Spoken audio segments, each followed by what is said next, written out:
ఈరోజు నిమ్మగడ్డ ప్రవర్తన చూస్తుంటే చిన్న మెదడు చితికిపోయిందని అనుమానం వస్తుంది.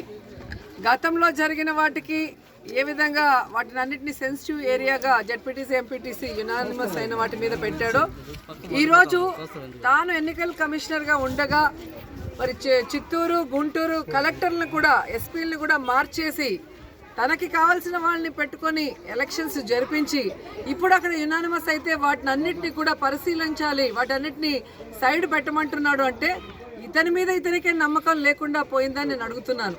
ఈరోజు ప్రజలు జగన్మోహన్ రెడ్డి గారు చేస్తున్న సుపరిపాలన, ఆయన సంక్షేమ పథకాలు, ప్రజల పట్ల ప్రజల్ని తన కుటుంబ సభ్యులుగా భావించి ఆయన పరిపాలిస్తున్న తీరు చూసి మెచ్చి యునానిమస్గా అవుతుంటే కూడా ఈరోజు అతని అక్కసు ఎలా వెళ్ళగక్కుతున్నాడు.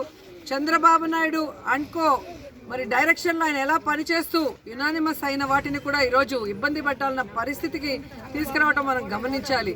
కాబట్టి ఇప్పటికైనా నిమ్మగడ్డ ఎన్నికల కమిషనర్ అంటే ఒక గౌరవం ఉండేది, ఒక విలువ ఉండేది.